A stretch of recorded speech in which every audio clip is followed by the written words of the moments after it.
NIM 223020503143. Di sini saya akan menjelaskan tentang implementasi dan pengembangan web yang kami kembangkan. Pertama, terdapat fitur guest booking. Dalam beberapa implementasi ide baru pada database dan web dengan mengembangkan ide bisnis, salah satunya ialah booking guest, yang mana pengguna dapat melakukan booking appointment tanpa harus login. Kurang lebih tahapannya seperti ini. Pertama, user dapat melakukan guest booking tanpa harus login. Kemudian, booking tersebut dapat di-approve ataupun di-cancel oleh VET. Yang kemudian jika di-approve, maka booking tersebut akan menjadi sebuah visit. Kemudian, pada saat kunjungan visit berlangsung, VET dapat melakukan penambahan resep, note, maupun membuat follow-up visit jika dirasa perlu. Kemudian, jika sudah cukup, VET dapat membuat status visit menjadi komplit.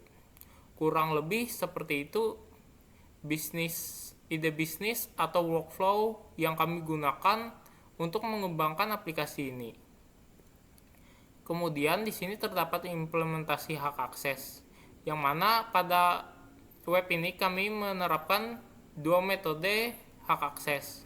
Yang pertama hardcode, atau bisa dibilang dari sistemnya kami menggunakan authenticator serta middleware dan role, yang mana kami membatasi hak akses page tertentu berdasarkan role. Kemudian ini kami kombinasikan dengan fungsi dari database-nya, yaitu menggunakan DCL atau Data Control Language yang memberi grant ataupun revoke suatu user. Bisa dibilang ini membatasi akses langsung pada database atau request tabel tertentu pada database.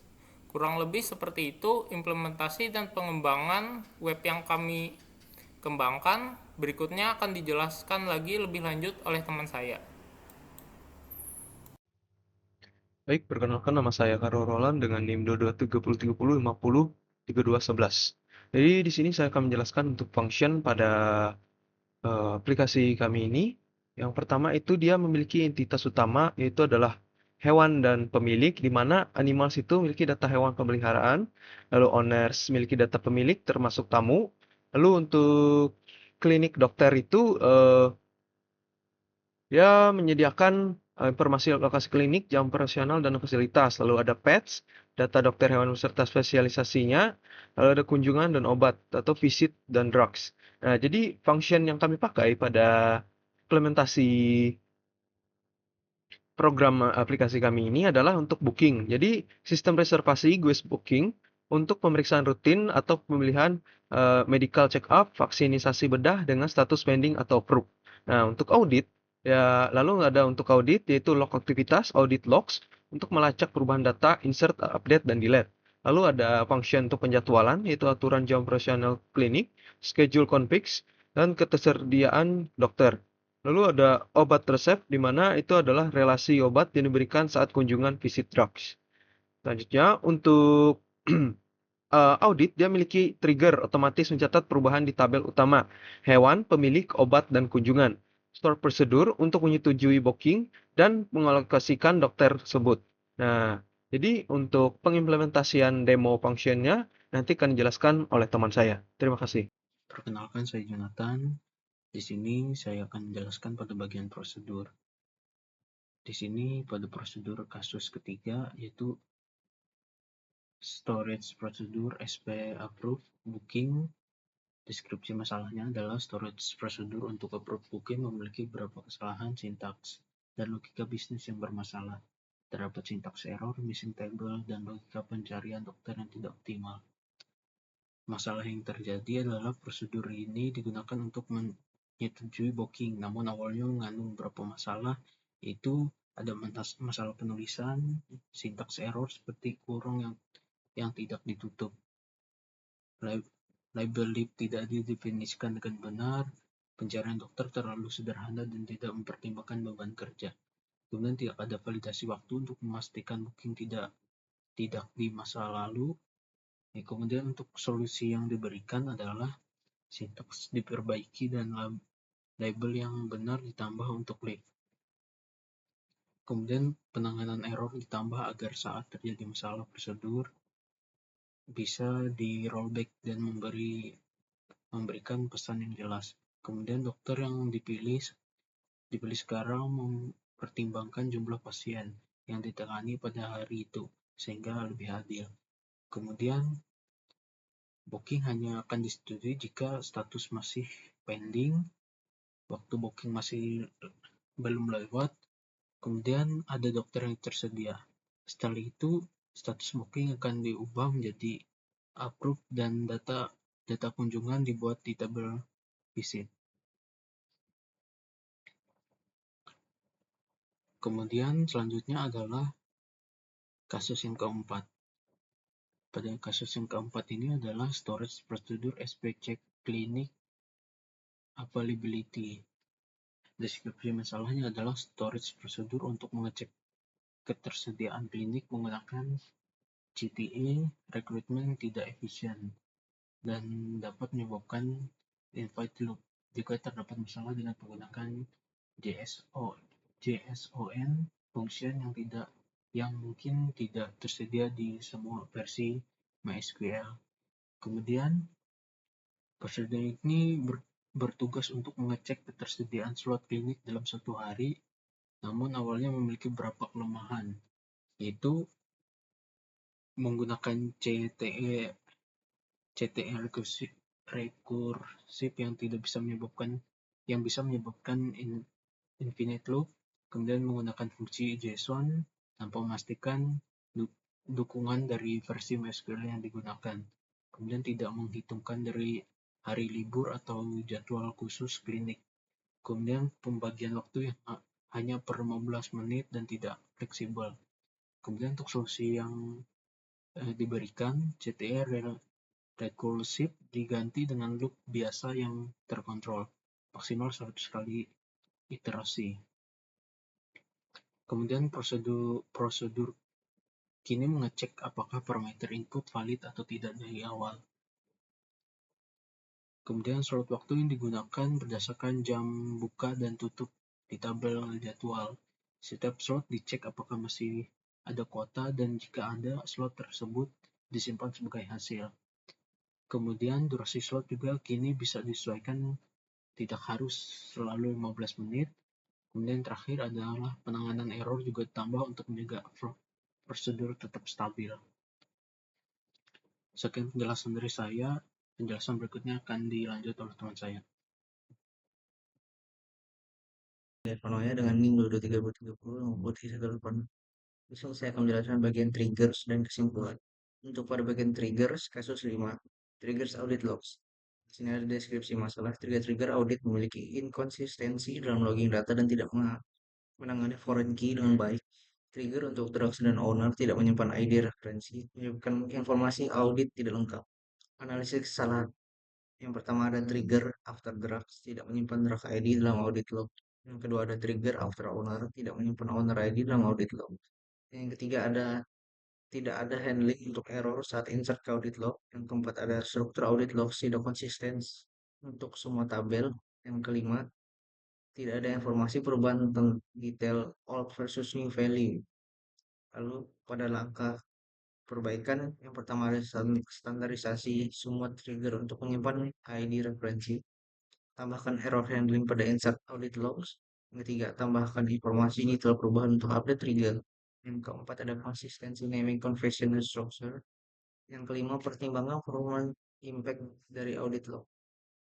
Lalu pada bagian query perbaikan, seperti yang bisa kita lihat di awal, di sini kami sudah membuat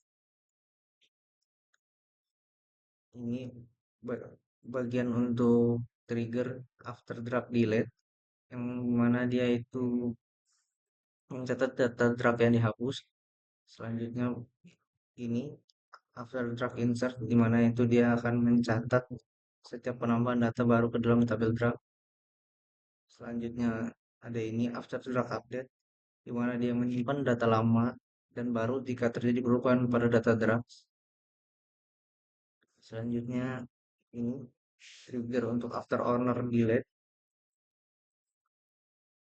itu mencatat penghapusan data pemilik hewan. Selanjutnya ada trigger untuk after owner insert, di mana itu dia akan mencatat data pemilik hewan yang baru ditambahkan.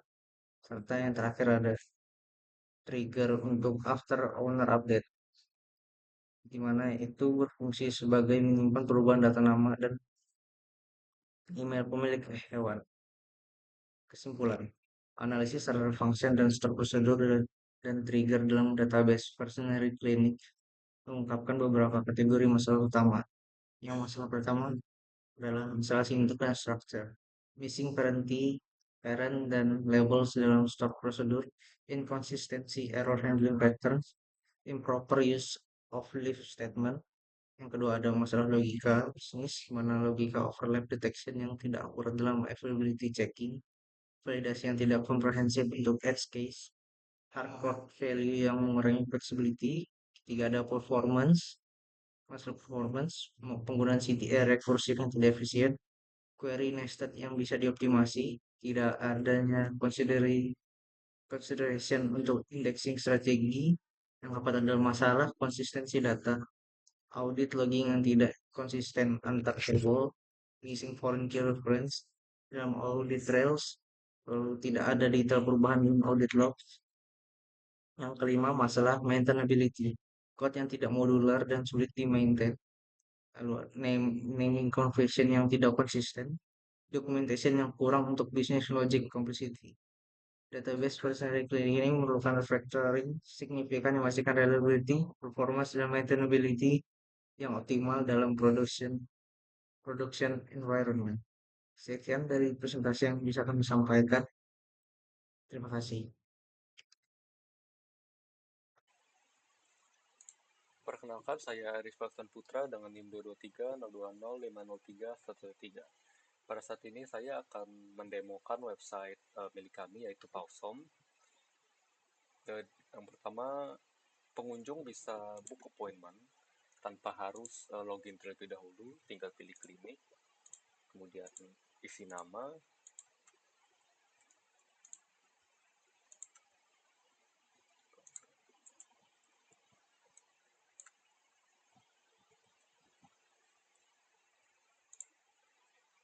kemudian nama hewan,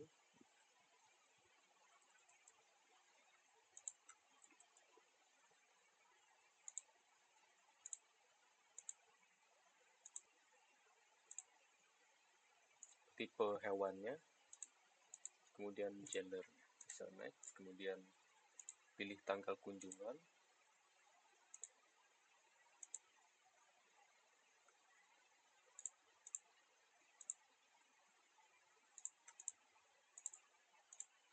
pilih alasan untuk visit, kemudian gejala hewan,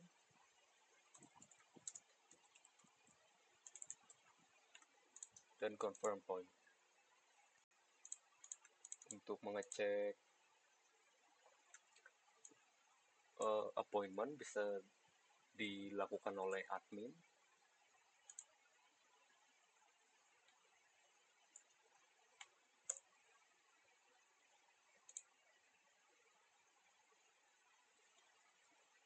Sini adalah halaman admin, di mana admin itu bisa mengelola klinik, bisa menambah klinik, kemudian bisa mengelola jadwal operasional dari tiap klinik. Jadi ini terkhusus ke tiap klinik, bisa dipilih.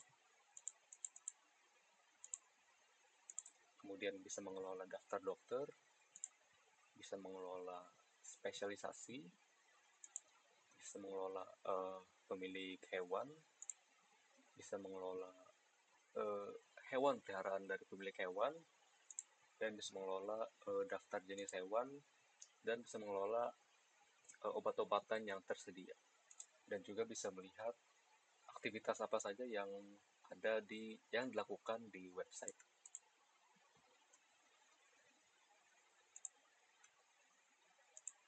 Kemudian selanjutnya adalah bagian dokter atau vet.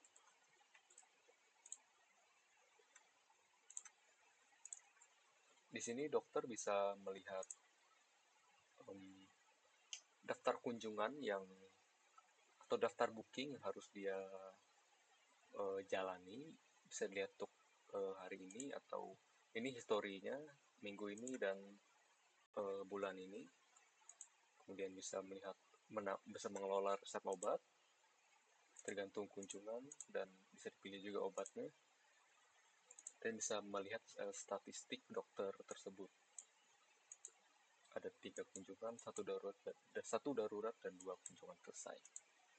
Kemudian ada profil dari dokter dan ada jadwal kerja. Ini adalah jadwal jadwal buka dari klinik di mana dokter ini bekerja.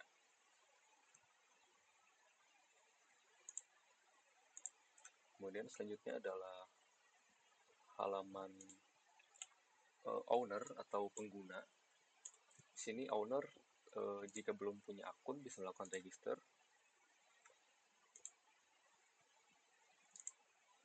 Kita akan langsung masuk ke yang sudah terdaftar saja.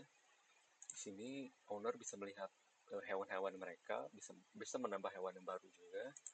Kemudian bisa melakukan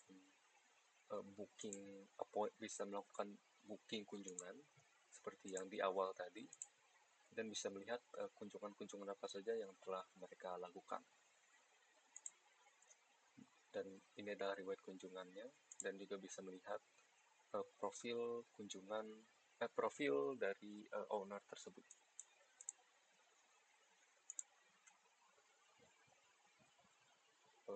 Sekian demo website ini. Terima kasih.